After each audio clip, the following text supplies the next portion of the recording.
নমস্কার, জয় শ্রীরাম, হর হর মহাদেব। আজকে তো একটা খুব বিশেষ দিন।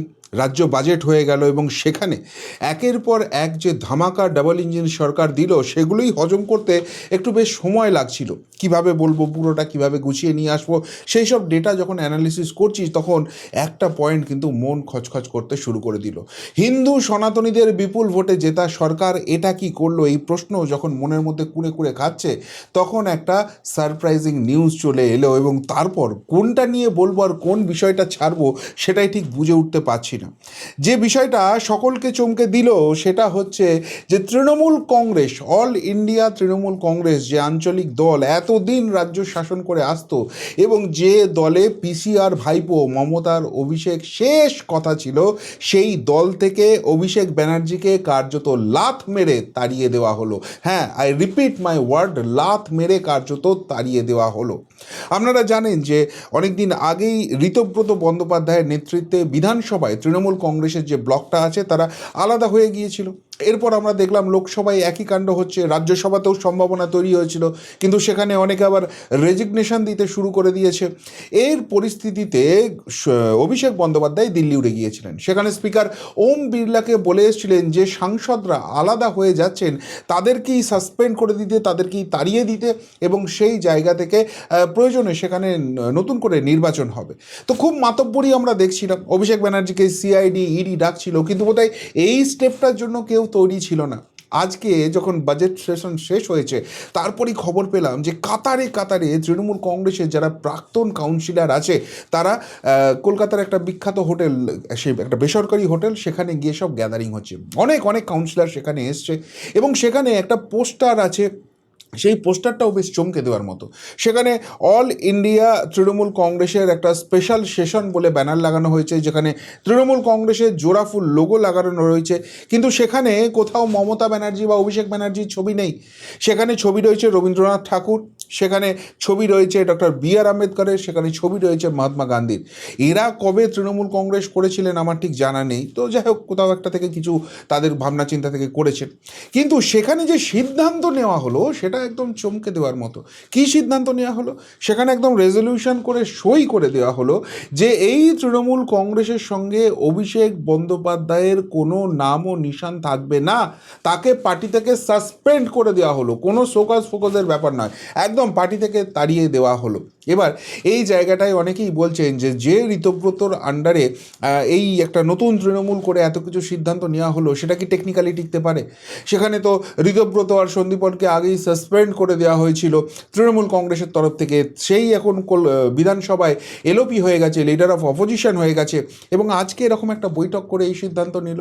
আসলে টেকনিক্যালি যারা ব্যাপারটা বুঝছেন তাদের সঙ্গে কথা বলে যেটা বুঝলাম যে এরকম একটা জায়গায় সত্যিই আছে এবং ঋতব্রতদের দাবিটাই কিন্তু শেষ অবধি আইনগতভাবে মান্যতা পাওয়ার সম্ভাবনা রয়েছে। তার কারণ হচ্ছে আপনারা জানেন কথায় কথায় পিসি ভাইপো ছুটে যায় হাইকোর্টে, সুপ্রিম কোর্টে, এ বেঞ্চ ও বেঞ্চ লাফালাফি করে, কিন্তু এই এত বড় সিদ্ধান্ত হয়ে যাওয়ার পরে এখনও অবধি মমতা ব্যানার্জি বা অভিষেক ব্যানার্জির হিম্মত হয়নি আদালতের ছায়া মারানো এই বিষয়টা নিয়ে। তারা কেন ডিম খাচ্ছে সেই নিয়ে অবধি অভিষেক ব্যানার্জি সেখানে মামলা করে বসে আছে, কিন্তু এই বিষয়টা নিয়ে বলতে পারছে না। এবং যেটুকুনি খবর পেলাম সেখানে একটা নতুন ওয়ার্কিং কমিটি তৈরি করা হয়েছে, ন্যাশনাল কমিটি তৈরি করা হয়েছে এবং সেখানে সভাপতি করা হয়েছে অরূপ রায়কে। দুজন সহসভাপতি রয়েছেন ফিরাদ হাকিম এবং অরূপ বিশ্বাস। মানে এতদিন যারা মমতা ব্যানার্জির আশপাশে ঘুরঘুর করতেন, যারা বলতেন একটাই পোস্ট বাকি সব ল্যাম্প পোস্ট, পিছন থেকে মমতা ব্যানার্জির ছবি আর তৃণমূল কংগ্রেসের লোগোটা সরিয়ে নিলে কিছু আর তাদের অস্তিত্ব থাকবে না, তারাই আজকে আলাদা করে এসে এই পজিশনে নিয়েছেন। এবং সেখানে সাধারণ সম্পাদকেরও বেশ কয়েকজনের নাম এসছে, যেখানেও চমক রয়েছে। ঋতব্রত ব্যানার্জি অবভিয়াসলি রয়েছেন, সন্দীপন সাহা রয়েছেন, জাভেদ খান রয়েছেন এবং সাবিনা ইয়াসমিন রয়েছেন। অর্থাৎ সরকারিভাবে এবার তৃণমূল কংগ্রেসের হাত থেকে, মমতা ব্যানার্জির হাত থেকে তৃণমূল কংগ্রেসটা ঋতব্রতদের নেয়ার প্রক্রিয়া শুরু হয়ে গেল। ফলে পিসি ভাইপো যে আরও যন্ত্রণার সময়ের মধ্যে পড়ে গেলেন সেই জায়গাটা কিন্তু এনশিওর হয়ে গেল। এইটা নিয়ে আবার নতুন করে রাজ্য রাজনীতিতে ঝড় উঠবে, আইনি লড়াই চলবে। সুতরাং একটা ইন্টারেস্টিং ফেজ আবার আমরা দেখতে যাচ্ছি, এই কথা বলে দেওয়াই যেতে পারে। কিন্তু যাই হোক, এ তো তৃণমূলের ঘরোয়া কোন্দল। মেন জায়গাটা আজকে যেটা আলোচনার বিষয় থাকবে সেটা হচ্ছে বাজেট। রাজ্য বাজেট যে এরকম হতে পারে বাঙালি ভুলে গিয়েছিল, ভারতবর্ষ ভুলে গিয়েছিল। কেননা দেখুন, এর আগে রাজ্য বাজেট আমি একটা কারণেই দেখতাম, সেটা হচ্ছে ওই যে লোকাল ট্যাক্সগুলো আছে সেগুলোর কি রিফর্ম হলো। ফলে কেন্দ্রের একটা ট্যাক্স আছে এবং লোকাল স্তরে একটা, যখন স্টেট স্তরে একটা ট্যাক্সিং হয়ে গেল, ফলে কিছু জিনিসের দাম বাড়বে, কিছু জিনিসের দাম কমবে। ওই মোমবাতির দাম বাড়লো কি না, দেশলাইয়ের দাম কমলো কি না, এইটাই আলোচনার বিষয় ছিল। কিন্তু জিএসটি আসার পর তো রাজ্য বাজেট দেখা বন্ধই করে দিয়েছিলাম, কেননা ওই ট্রেডমিলে দৌড়তে দৌড়তে কোনো বিকৃত মস্তিষ্কের মহিলা একটা রাজ্য বাজেটের নামে ঢপের চপ নিয়ে আসবে এবং মানুষ শুধু বঞ্চিত হবে, সেই বাজেট দেখে কোনো রকম কোনো লাভ ছিল না এবং সেই নিয়ে আমি সেইভাবে কোনো প্রতিবেদনও করতাম না। কিন্তু এবারে যে রাজ্য বাজেটটা হলো, সেই জায়গাটা কিন্তু সত্যিই চমকে দেওয়ার মতো এবং অনেকগুলো ইম্পর্টেন্ট সেগমেন্ট রয়েছে, এক এক করে আপনাদের সামনে নিয়ে আসছি।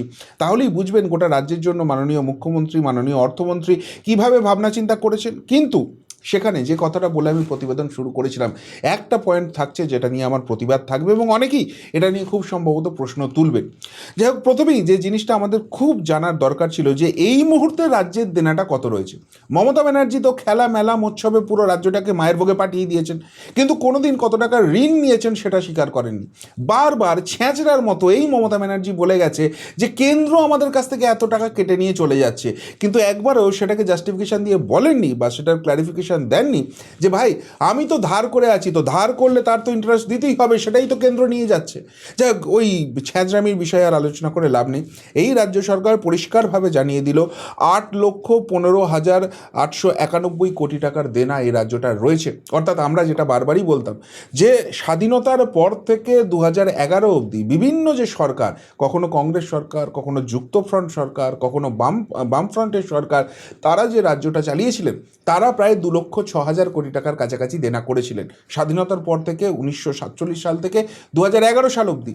আর মমতা ব্যানার্জি এই 2011 সাল থেকে এই 2026 সাল, মাত্র 15 বছরে সেই 2,08,000 কোটি টাকার দেনাটা নিয়ে চলে গেছেন 8,15,000 কোটি টাকায়। মানে চিন্তা করতে পারছেন, 6 লক্ষ কোটি টাকার দেনা করেছে এই পিসি ভাইপো। যে লক্ষ কোটি টাকার স্ক্যাম করেছে, আমি এই কথাটা বলতাম, সেটা আজকে অফিসিয়ালি কিন্তু জানিয়ে দেওয়া হলো। অর্থাৎ এবার আমি রাজ্য সরকারের কাছে যেটা এক্সপেকটেশন রাখবো, বা সকলেই যেটা বলছেন, অবভিয়াসলি রাজ্য সরকারও এটা নিয়ে কাজ করবেন, যে এই 8,15,000 কোটি টাকাটা যেন আর না বাড়ে। এবার সেটাকে নিচে নামাতে হবে, আস্তে আস্তে আস্তে আস্তে সেটাকে কিন্তু মিটিয়ে দিতে হবে, নাহলে কিন্তু রাজ্যের উন্নয়নটা খুবই একটা টেরিফিক জায়গায় চলে যাবে। এমনিতেই বাংলা অনেক পিছিয়ে আছে। এবার যেটা আরেকটা বিষয় নিয়ে অনেকেরই মনে প্রশ্ন উঠছিল যে এই রাজ্য সরকার যখন ভোটের প্রচারে ছিল সেটা নিয়ে তো অনেক কথা বলেছেন, কিন্তু এখন অবধি তার কোনো রকম কোনো ফ্রুটফুল জায়গা আমরা দেখছিলাম না। সেটা হচ্ছে বেকার ভাতা বা সাম্মানিক একটা, যারা তরুণী রয়েছেন যারা এখনও চাকরি পাননি, তাদের জন্য তো বলা হয়েছিল যে একটা 3,000 টাকা মাসিক ভাতা করা হবে, তো সেটা কোথায় গেল? অন্নপূর্ণা ভাণ্ডার, সেটা নিয়েও একটা প্রবলেম হচ্ছে, অনেকে পেয়েছেন অনেকে পাননি, এরকম একটা কথা শোনা যাচ্ছে। যদিও আমার মনে হচ্ছে এটা নিয়ে পুরোপুরি পিওর ছ্যাঁচড়ামি চলছে। এখানে ওই 12 পাতার ফর্ম ফিল আপ নিয়ে অনেকে এটাকে বাজার গরম করার চেষ্টা করছেন, কিন্তু যে পরিমাণ দুর্নীতি হয়েছে, যেভাবে আমরা দেখেছি পুরুষরাও লক্ষ্মীর ভাণ্ডার, বিধবা ভাতা পেয়ে গেছে, যেভাবে আমরা দেখেছি ওই রোহিঙ্গা বাংলাদেশিগুলোকে ভোটের জন্য মমতা টাকা পাইয়ে দিয়েছে, এই ভেরিফিকেশনটার দরকার আছে। আরে ভাই, বাড়িতে বসে 3,000 টাকা মাসে পাবেন, বছরে 36,000 টাকা পাবেন, 5 বছরে 1,80,000 টাকা পাবেন, তো সেই জায়গা থেকে একটু ফর্ম ফিল আপ করতে হলে সেইটুকুনও কষ্ট করবেন না? আমি তো ব্যক্তিগতভাবে মনে করি যে এই ভাতা সিস্টেমটাই তুলে দেওয়া উচিত, প্রত্যেককে স্কোপ দেওয়া হোক ইনকামের, কিন্তু এই ভাতা দিয়ে বসিয়ে রেখে শুধু টাকাটা পাইয়ে দেওয়া, এই সিস্টেমটাকেই ক্রমশ তুলে দেওয়া উচিত। যাই হোক, সেখানে বেকার ভাতা নিয়ে একটা ঘোষণা হয়েছে। সেখানে যে শিক্ষিত বেকার যুবকরা রয়েছে, সেখানে যারা ওই অনার্সটা করেছেন বা যারা গ্র্যাজুয়েশনটা কমপ্লিট করেছেন, তারা 3,000 টাকা করে পাবেন এবং বাকিরা 2,000 টাকা করে পাবেন। 21 থেকে 45 বছরের বয়স হতে হবে, মানে বিজেপি যা যা সংকল্পপত্রে লিখেছিল সেই জায়গাটা করেছে। কিন্তু এর থেকেও যেটা আমার অত্যন্ত ইন্টারেস্টিং পয়েন্ট লেগেছে, সেটা হচ্ছে বিধায়কদের হাতে যে টাকাটা দেওয়া হয় লোকাল এরিয়া ডেভেলপমেন্টের জন্য, LAD যেটাকে বলা হয়, সেটা এতদিন 70 লক্ষ টাকা ছিল, সেটাকে বাড়িয়ে 1 কোটি টাকা করে দেওয়া হলো। অর্থাৎ প্রত্যেকটা বিধানসভায় যে আরও ব্যাপক পরিমাণে উন্নয়নের উন্নয়নের পরিকল্পনা করা হয়েছে, যতই ঋণের বোঝা থাকুক উন্নয়ন যেন থমকে না যায়, এই মেসেজটা কিন্তু এই রাজ্য সরকার ক্লিয়ার করে দিল, যেটা অত্যন্ত গুরুত্বপূর্ণ ছিল। এরপর আরও কয়েকটা বিষয় খুব গুরুত্বপূর্ণ হয়েছে, যেরকম ঝাড়গ্রামে আদিবাসী বিশ্ববিদ্যালয়, এটার খুব দরকার ছিল। ঝাড়গ্রাম অনেকটা পিছিয়ে আছে, সুতরাং তাদেরকে এগিয়ে আনার জন্য তাদের জন্য একটা ডেডিকেটেড জায়গা করা, এই জায়গাটা অত্যন্ত আদিবাসী মূলবাসী যারা রয়েছেন তাদের জন্য দরকার ছিল, সেটা রাজ্য সরকার ভেবেছে। বয়স্ক এবং বিধবাদের ভাতা 500 টাকা করে বৃদ্ধি, এটাকে আমি সাপোর্ট করি। আপনারা বলবেন ভাতাকে সাপোর্ট করছি না, এটাকে কেন সাপোর্ট করছেন? করছি তার কারণ যারা বয়স্ক হয়ে গেছেন, যারা বিধবা, যাদের ডিপেন্ডেন্সি অনেক বেড়ে গেছে, তাদের কিন্তু ইনকাম করার খুব একটা জায়গা নেই। সুতরাং এদের ক্ষেত্রে কিন্তু এই জায়গাটা অবশ্যই সরকারের গুরুত্বপূর্ণ একটা মনোভাব নিয়ে ভেবে দেখা দরকার আছে, সেটাই ভাবনা চিন্তা হয়েছে এবং সেখানেও 500 টাকা বৃদ্ধি করা হয়েছে। এছাড়াও স্টেট ট্রান্সপোর্ট কর্পোরেশনের যারা চুক্তিভিত্তিক কন্ডাক্টরের রয়েছেন তাদের মাইনে বাড়িয়ে দেওয়া হয়েছে, 16,000 টাকা করে তারা এখন পাবেন। Civic volunteer, village police, green police, তাদেরও 2,000 টাকা করে বাড়িয়ে দেওয়া হয়েছে। হোমগার্ড যারা রয়েছেন তাদেরও 2,000 টাকা করে বেতন বৃদ্ধি করা হয়েছে। অর্থাৎ প্রত্যেকটা সেগমেন্টকে টাচ করে দেওয়ার চেষ্টা করা হয়েছে। সবথেকে যেটা ভালো লেগেছে, আশা কর্মীদের সাম্মানিক বৃদ্ধি, প্রায় 5,000 টাকা করে তাদের বৃদ্ধি করা হলো। এটা দীর্ঘদিন ধরে তারা আন্দোলন করছেন, যদিও তারা যেটা চাইছেন এখনও বোধহয় পুরোটা সেটা ফুলফিল হয়নি। কিন্তু আগের যে সরকার ছিল, যে ছ্যাঁচড়া সরকারটা ছিল, যে চোর ফিরেব্বাজ বাটপারদের সরকারটা ছিল, এরা বারবার আন্দোলন করলেন। এই দিদিরা যখন আন্দোলন করতে এসছেন, শুধু মার জুটেছে, শুধু অপমান লাঞ্ছনা জুটেছে। এই সরকার কিন্তু না চাইতেই 5,000 টাকা সেই বৃদ্ধিটা করলো। একটা গুড পজিটিভ ভাইবস এখানে রয়েছে, পজিটিভ ইমপ্রুভমেন্ট হয়েছে। এছাড়া যেটা রাজ্যের সার্বিক উন্নয়নের জায়গা, সেখানটা নিয়েও ভাবনা চিন্তা হয়েছে। নতুন বিমানবন্দর হচ্ছে, কলকাতা বিমানবন্দরের উপর চাপ কমাতে কল্যাণীতে একটা নতুন বিমানবন্দর হবে পুরোপুরি। এছাড়াও উত্তরবঙ্গের যে কুচবিহার বিমানবন্দরটা রয়েছে তার এক্সটেনশন হবে, এবং এর পাশাপাশি পুরুলিয়া, বালুরঘাট এবং মালদা, সেখানে কিন্তু নতুন এয়ারপোর্ট তৈরি হচ্ছে। অর্থাৎ কেন্দ্রের কিছু প্রকল্প আছে, সেটার সাহায্য নিয়ে এই জায়গাটাকে তৈরি করা হবে। মমতা ব্যানার্জি বারবার ঘোষণা করেছিল বিভিন্ন জেলা করা হবে, ভাগ করা হবে। আমাদের রাজ্যে অনেকগুলো বড় বড় জেলা রয়েছে, সেখানে অ্যাডমিনিস্ট্রেটিভ কাজকর্ম করতে অত্যন্ত প্রবলেম হয়। সেই জায়গাটা মুখে বললেও কাজে করে দেখাতে পারেনি। চমকদারি ঘোষণা করেছে, ইমপ্লিমেন্ট করতে পারেনি। কিন্তু এই রাজ্য সরকার এসেই বাজেটে সেই জায়গাটা ঘোষণা করে দিল। বাজেটে কেন ঘোষণা করলো, খুব গুরুত্বপূর্ণ এই প্রশ্নটা। সেটা হচ্ছে যে কোনো জেলা করলেই আপনাকে তো জাস্ট জেলা করলেই হবে না, সেখানে অনেক কিছু সিস্টেম করতে হবে। জেলা করা মানে সেখানে একটা ডিস্ট্রিক্ট অফিস তৈরি করতে হবে, যেখানে ডিস্ট্রিক্ট ম্যাজিস্ট্রেট এসে বসবেন। সেখানে জেলা আদালত তৈরি করতে হবে, মানে পুরো ইনফ্রাস্ট্রাকচারটা সেই জেলার জন্য তৈরি করতে হবে, এবং সেটা কিন্তু অনেকটাই খরচ সাপেক্ষ, ব্যয়বহুল ব্যাপার। সেটা রাজ্য সরকার করার জন্য কিন্তু তৈরি আছে। তো 5টি যে জেলা, তার মধ্যে কলকাতা, এই কলকাতাটা নিয়ে অনেকেরই কনফিউশন হচ্ছে। যেটুকুনি আমি খবর পেলাম, যে বর্তমানে কলকাতা যেটা রয়েছে, যেরকম লোকসভা আসন আছে সেই অনুযায়ী কলকাতাটা ভাঙবে, এবং উত্তর কলকাতা এবং দক্ষিণ কলকাতা দুটি আলাদা জেলা হবে। এবং এই দক্ষিণ কলকাতা জেলার মধ্যে এখনও পুরো রিপোর্টটা আমার কাছে আসেনি, বা এই ব্যাপারে আমার ক্ল্যারিটি নেই, কিন্তু যেটুকুনি বিভিন্ন জায়গা থেকে খবর পেলাম, যে দক্ষিণ 24 পরগনার একটা অংশ কিন্তু এই দক্ষিণ কলকাতার অংশ হবে। অর্থাৎ দক্ষিণ 24 পরগনা জেলা কিন্তু ভাঙছে, এবং সেখানে যেগুলো কলকাতা সংলগ্ন জায়গা রয়েছে সেগুলোকেও কিন্তু এর অন্তর্গত করে দেওয়া হবে। আমাদের সোনারপুরও হবে কিনা সেটা দেখার আশায় বসে রইলাম। যদিও লোকসভা অনুযায়ী এটা কিন্তু আলাদা, কিন্তু যদি কলকাতা মিউনিসিপ্যাল কর্পোরেশন দেখেন, এটা তো যাদবপুরের আন্ডারে পড়ছে, সুতরাং সেই জায়গাটা কিন্তু অলরেডি ইনক্লুড হয়ে গেছে। সো দেখা যাক কী হয় সেই জায়গাটা। এবার এর পাশাপাশি বসিরহাট, অর্থাৎ উত্তর 24 পরগনা জেলা, সেটাও কিন্তু ভাঙছে, এবং উত্তর 24 পরগনার ওই যে দ্বীপ অঞ্চলটা রয়েছে বসিরহাট, যেখানে শাহজাহানরা এতদিন মাতব্বরি করে যেত, সেই জায়গাটাকে আলাদা জেলা করে ডেভেলপ করা হবে। সুন্দরবন খুব গুরুত্বপূর্ণ ছিল এই জায়গাটা, অর্থাৎ দক্ষিণ 24 পরগনা কিন্তু ভাঙছে, এই ইঙ্গিতটা এখান থেকে স্পষ্ট হয়ে গেল। সুন্দরবন এলাকাটাকে আলাদা করে দেওয়া হবে, এবং সেটা একটা আলাদা জেলা তৈরি হবে। জঙ্গিপুর, মুর্শিদাবাদ জেলা, সেটাও কিন্তু ভাঙছে। এবং সবথেকে গুরুত্বপূর্ণ হচ্ছে আরামবাগ। এই আরামবাগকে আলাদা জেলা ঘোষণা করার একটা দীর্ঘদিনের দাবি ছিল, অর্থাৎ হুগলি জেলাও কিন্তু এবার পার্শিয়ালি একটা সেটা ভাঙছে, এবং সেই জায়গাটা তৈরি হবে। এছাড়াও অনেকগুলো নতুন মহকুমা, গোপীবল্লভপুরে নতুন মহকুমা করা হচ্ছে, এবং বেশ কিছু জায়গায় কিন্তু নতুন পুরসভা, যেমন শিব মন্দির, গাজল, চাঁচল, বেলদা, বাগনান, জয়গাঁ, কোলাঘাট, বাবুরহাট, কামারপুকুর এবং টুঙ্গিদিঘি এই সব জায়গায় কিন্তু নতুন পুরসভা হচ্ছে। রাজ্যে পুরসভার সংখ্যাও কিন্তু বাড়ছে এবং তার ফলে তারা কিন্তু যে ডেভেলপমেন্টের জায়গা, পুর এবং নগর উন্নয়ন মন্ত্রী তার আন্ডারে চলে আসবেন, খুব ভালো কথা। যেটার দিকে সকলে তাকিয়েছিলেন 20% ডিএ বৃদ্ধি, যেটা অভাবনীয়, মানে কোনো সরকার যে এটা করতে পারে এটা তো চিন্তাই করা যায় না। এর আগে আমরা মমতা ব্যানার্জির আমলে দেখেছিলাম যে যখন ডিএ নিয়ে আন্দোলন হচ্ছে, কীরকম অসভ্য শয়তান মহিলা একজন যে বলছে ঘেউ ঘেউ করবেন না, কুকুরের সঙ্গে সরকারি কর্মচারীদের তুলনা করছে। তো সেই জন্যই সরকারি কর্মচারীরা তো দুহাতে ভোট দিয়ে তাকে তাড়ানো একদম নিশ্চিত করে দিয়েছে এবং এই রাজ্য সরকার 20% ডিএ ঘোষণা করে দিলেন। যদিও সেটা ইমপ্লিমেন্ট হবে অক্টোবর মাস থেকে, পুজোর আগেই পেয়ে যাবেন সরকারি কর্মচারীরা, সত্যিই তারা খুশি। এবার যদিও এই কয়েক মাস অপেক্ষা করতে হচ্ছে, কিন্তু এর আগে আমরা দেখতাম চিরকুটে ডিএ দেওয়া হতো, টেবিলের তলা দিয়ে ডিএ দেওয়া হতো। তো সেই সব নয়, একদম বুক চিতিয়ে এই সরকার ঘোষণা করলো। ফলে এতদিন যারা 18% পাচ্ছিলেন সেটা বেড়ে 20% হবে, কিন্তু তা সত্ত্বেও প্রায় 22% ডিফারেন্স এখনও থেকে গেল। এতদিন কেন্দ্রীয় সরকারি কর্মচারীরা 58% ডিএ পাচ্ছিলেন, 2% রিসেন্টলি ঘোষণা করা হয়েছে এবং জুলাই মাস থেকে কিন্তু আরও 2%, 4% ঘোষণা হতে পারে, ফলে সেই ফারাকটা আরেকটু বাড়বে। কিন্তু এক্ষেত্রে মাননীয় মুখ্যমন্ত্রী শুভেন্দু অধিকারী দুটো জিনিস খুব অ্যাসিওর করেছেন, তিনটে জিনিস বেসিক্যালি আমি বলবো। এক নম্বর হচ্ছে যে এই সরকারটা এসছে ডেভেলপমেন্ট, ঋণ মেটানো, অনেক কিছু ব্যাপার, ভাতা বাড়ানো, এগুলো সব রয়েছে, তার মাঝখানেও 20% তারা কিন্তু বাড়িয়ে দিয়েছেন। এখনও অনেকটা গ্যাপ রয়েছে, এটা পরবর্তী যে বাজেট হবে, মানে এটা তো 8 মাসের জন্য হয়েছে, এর আগে ভোট অ্যান্ড অ্যাকাউন্ট হয়েছিল, তো সেই 8 মাসের জন্য এটাকে তারা ধরে চলুন। এরপর পরবর্তী যে বাজেট হবে সেখানে আর যাতে কোনো গ্যাপ না থাকে কেন্দ্রের সঙ্গে, সেটা রাজ্য সরকার চেষ্টা করবে। কিন্তু তার আগে আরও সুখবর আসার একটা সম্ভাবনা রয়েছে, যেটা মাননীয় মুখ্যমন্ত্রী বলেছেন যে পে কমিশন, এই পে কমিশন যেটা কথা দেওয়া হয়েছিল যে বানানো হবে নতুন সরকার এলে, সেটা ডিসেম্বর মাসের মধ্যেই তার কমপ্লিট করে সেটাকে ইমপ্লিমেন্ট করার ব্যাপার। ফলে 7th পে কমিশন পেয়ে যাবেন, কিন্তু কেন্দ্র ততদিনে 8ম পে কমিশন করে দিচ্ছে। এই 7th পে কমিশন হয়ে যাওয়ার পরই এই সরকার বসে থাকবে না, যাতে কেন্দ্রীয় হারে একদম সেই 8ম পে কমিশনটাও তারা পান, সেটার জন্য তারপরে কাজ শুরু হবে আরও 1-2 বছরের মধ্যে, হয়তো সেটা ইমপ্লিমেন্ট হয়ে যাবে।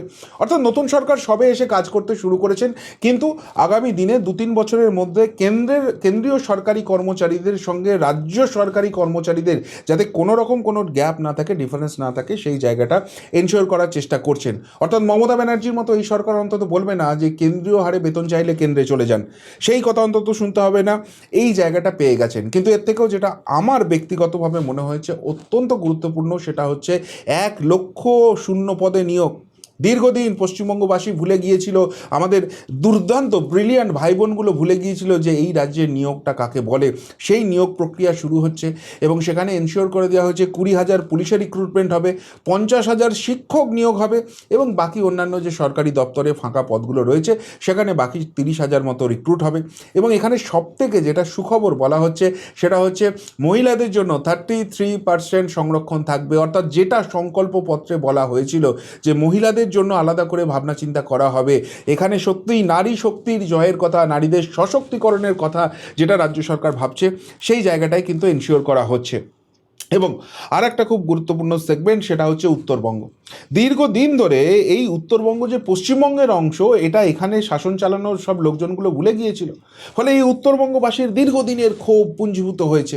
কখনো বলেছে গোর্খাল্যান্ড করে আমাদের আলাদা রাজ্য করে দাও, কখনো কুচবিহারকে আলাদা রাজ্য করার জন্য একটা আওয়াজ উঠেছে, কখনো বলা হয়েছে আমাদেরকে সামগ্রিকভাবে মালদা থেকে আলাদা করে দিয়ে একটা ওই ইউনিয়ন টেরিটরি, কেন্দ্রশাসিত অঞ্চল তৈরি করো, আমরা পশ্চিমবঙ্গের সঙ্গে থাকতে চাই না। একদম সঠিক দাবি তুলেছেন, পশ্চিমবঙ্গের অঙ্গ, অথচ এদের কোনো ডেভেলপমেন্টের কথা ভাবা হয়নি। কিন্তু এই নতুন সরকার যে অত্যন্ত গুরুত্ব দিয়ে ভাবছে এবং সবথেকে বড় কথা কেন্দ্রও ভাবছে, কেন্দ্রের ইনস্ট্রাকশন না থাকলে বাজেট এগুলো ঘোষণা করার মতো জায়গা থাকতো না। উত্তরবঙ্গের জন্য একের পর এক উপহার, এইমস, আইআইটি, আইআইএম থেকে শুরু করে জোড়া বিমানবন্দর হচ্ছে সেখানে, এর পাশাপাশি এখানে স্টেডিয়াম হচ্ছে, ইনডোর স্টেডিয়াম হচ্ছে, মানে উত্তরবঙ্গকে 2 হাত ভরে দেওয়া হয়েছে। গত বাজেটে যেটা 901 কোটির মতো ছিল, এবার বোধহয় 1800 কোটির উপরে দেওয়া হয়েছে। অর্থাৎ সব মিলিয়ে বাজেট কিন্তু প্রথম ধপাতে এসেই একদম ডাবল করে দেওয়া হয়েছে উত্তরবঙ্গের জন্য। উত্তরবঙ্গবাসীর যে ক্ষোভের জায়গাটা ছিল সেটা যাতে আর না থাকে, তারাও পশ্চিমবঙ্গবাসী এবং সমান গুরুত্ব সমান সম্মান দিয়ে তাদের উন্নয়নের কথা ভাবা হয়, সেটা কিন্তু এই সরকার ইঙ্গিত দিয়েছে।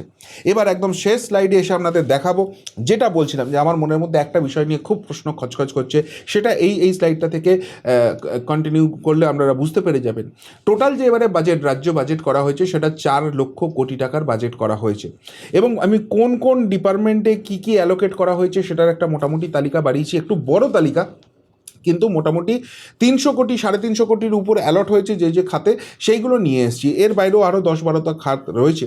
তো সেখানে সবথেকে বেশি যেটা নজর দেওয়া হয়েছে সেটা হচ্ছে পঞ্চায়েত এবং গ্রামোন্নয়ন, যেটা অবভিয়াস গ্রামের মানুষের ডেভেলপমেন্টের কথা, প্রায় 52,000 কোটি টাকা সেখানে ভাবা হয়েছে। মহিলাদের অন্নপূর্ণা যোজনা 36,000 কোটি টাকা এখানে অ্যালট করা হয়েছে। এই যে বারবার বলছিলাম যে ভাতার আমি বিরোধী, বা ভাতাটাকে আস্তে আস্তে তুলে দিয়ে সেখানে মহিলাদের সত্যি সত্যিই তাদের নিজস্ব ইনকামের ব্যবস্থাটা করে দেওয়া উচিত। ভাবুন তো যদি এই ভাতাটা দিতে না হতো, 36,000 কোটি টাকা এখানে সেভ হতো, কত কি রাজ্যের ডেভেলপমেন্ট করা যেত। যাক, এখন মহিলারা যারা পিছিয়ে রয়েছেন, দিদিরা মায়েরা, তাদের জন্য এই কাজটা করছে। প্রসূতি মা যারা রয়েছেন তাদের পুষ্টির জন্য 21,000 কোটি টাকার একটা বাজেট রাখা হয়েছে। 100 দিনের কাজ যেটা আগে ছিল, এখন সেটা 125 দিনের কাজ হয়ে গেছে। সেখানে কেন্দ্রের শেয়ার থাকবে প্লাস রাজ্যের শেয়ার থাকবে। তো রাজ্য কিন্তু অলরেডি অ্যালোকেট করে দিয়েছে 14,000 কোটি টাকা, অর্থাৎ জুলাই মাস থেকে যে শুরু হওয়ার কথা বলা হচ্ছে সেটা শুরু হয়ে যাবে। আবাস যোজনা গ্রামীণ, অর্থাৎ সেই বাড়ি আবার ফেরত পাবেন, কোনো কাটমানি দিতে হবে না, সেখানে 13,000 কোটি টাকা বরাদ্দ করে দেওয়া হয়েছে। এরপর কৃষি ইত্যাদি ইত্যাদি রয়েছে। কিন্তু এরপরে যেটার অনগ্রসর শ্রেণী উন্নয়ন দেখুন, প্রায় 2,544.84 কোটি টাকা যেখানে দেওয়া হয়েছে। এরপরই সংখ্যালঘু মাদ্রাসা শিক্ষা 2,165.42 কোটি টাকা। 2,100 কোটি 2,200 কোটি টাকা সংখ্যালঘু উন্নয়ন এবং মাদ্রাসা শিক্ষার জন্য অ্যালোকেট করা হচ্ছে। কেন? প্রশ্ন তো উঠবে এখানে। আমরা আগের সরকারের ক্ষেত্রেও প্রশ্ন তুলেছি। মমতা ব্যানার্জি যখন এসেছিল তখন বোধহয় ওই 90 কোটি বা 100 কোটি এরকম অ্যালোকেট হতো, এবং লাস্ট বাজেটে 6,100 কোটি না এরকম কত অ্যালোকেট হয়েছে। কিন্তু প্রশ্নটা আমরা তুলেছিলাম যে এত টাকা সংখ্যালঘু উন্নয়ন মাদ্রাসা শিক্ষা দেওয়ার পরেও মাদ্রাসা থেকে বেরিয়ে কজন ডাক্তার ইঞ্জিনিয়ার হয়েছে একটু দেখান তো। তাহলে সেই শিক্ষাটার তো মডিফিকেশন করতে হবে। এই টাকাটা শুধুমাত্র অ্যালোকেট করে তো লাভ নেই। এবং এখানেও এই সরকার 2,100 কোটি টাকার বেশি অ্যালোকেট করে দিল এই ফান্ডে। যদিও আপনারা বলবেন যে 3/1 তো করেছে, 6,100 না 6,400 কোটি টাকা ছিল, সেখান থেকে 2,100 কোটি টাকা এসছে। কিন্তু এই সংখ্যালঘু উন্নয়ন এবং মাদ্রাসা শিক্ষার জন্য এত বড় বাজেট হবে কেন? মাদ্রাসা সিস্টেমটার আগে পুরোপুরি ইভ্যালুয়েশন হোক, তারপর সেখানে সেই সিস্টেম থাকবে, নাকি যেটা ওয়ান অ্যান্ড অনলি সিস্টেম হবে, ওয়ান নেশন ওয়ান এডুকেশন, এইরকম একটা তো থেরাপি চলা উচিত। অনেকেই সেটার সঙ্গে মনে করছেন। এখানে এত টাকা কেন অ্যালোকেট হলো, এইটা নিয়ে কিন্তু অনেকেই প্রশ্ন তুলতে শুরু করেছেন। কিন্তু ডেফিনেটলি রাজ্য সরকারের হয়তো কিছু ভাবনা চিন্তা রয়েছে। সব মিলিয়ে একটা কথাই বলা যেতে পারে যে স্বপ্নের বাজেট হয়েছে, এবং এখানে বিরোধিতা করার কোনো জায়গা নেই।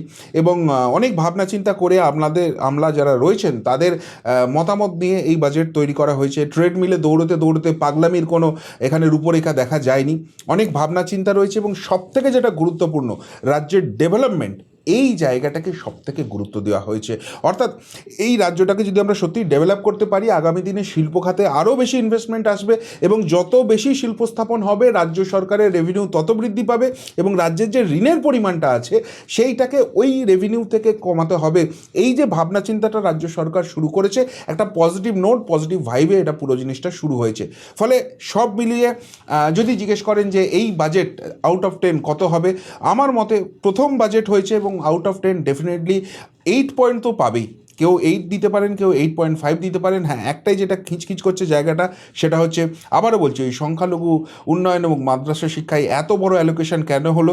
এবং যেটা আর এটার থেকেও আমি যেটা পয়েন্টটা বেশি কাটবো, সেটা হচ্ছে এই যে 8 লক্ষ কোটি টাকার ঋণটা আছে, সেই 8 লক্ষ কোটি টাকার ঋণটা কিভাবে আমরা মিটিয়ে দেবো, সেটা স্পষ্ট রূপরেখাটা কিন্তু হয়নি। যদিও বললাম যে আমার অ্যাজাম্পশন শিল্প স্থাপন হবে এবং সেখান থেকে ট্যাক্সটা কালেক্ট করে এটা করার একটা চেষ্টা বোধহয় সরকার করছে, কিন্তু বাজেটে সেই দিশাটা কিন্তু ক্লিয়ার হওয়া অত্যন্ত দরকার ছিল। যে এই যে 8,15,000 কোটি টাকার ঋণ হয়ে গেছে, সেটা কি আরও বাড়বে আগামী দিনে, নাকি সেটাকে ডাউনফল হবে এবং সেটাকে আটকানোর চেষ্টা করবে, এই ক্লিয়ারিটিটা পেলে 10 of 10 এটাকে ডেফিনেটলি দেওয়া যেত। তো আপনাদের সব মিলিয়ে কীরকম লেগেছে রাজ্য বাজেট, এবং এখানে কোন কোন বিষয়টায় গুরুত্ব দিয়ে রাজ্য সরকার ঠিক করেছে, কোনটা আরও বেশি গুরুত্ব দেওয়া উচিত ছিল, অবশ্যই কমেন্ট বক্সে কমেন্ট করে জানাবেন। এখনকার মতো এখানেই শেষ করলাম, ফেরত আসছি নতুন প্রতিবেদন নিয়ে খুব তাড়াতাড়ি। ভালো থাকবেন, সাথে থাকবেন, পাশে থাকবেন। নমস্কার।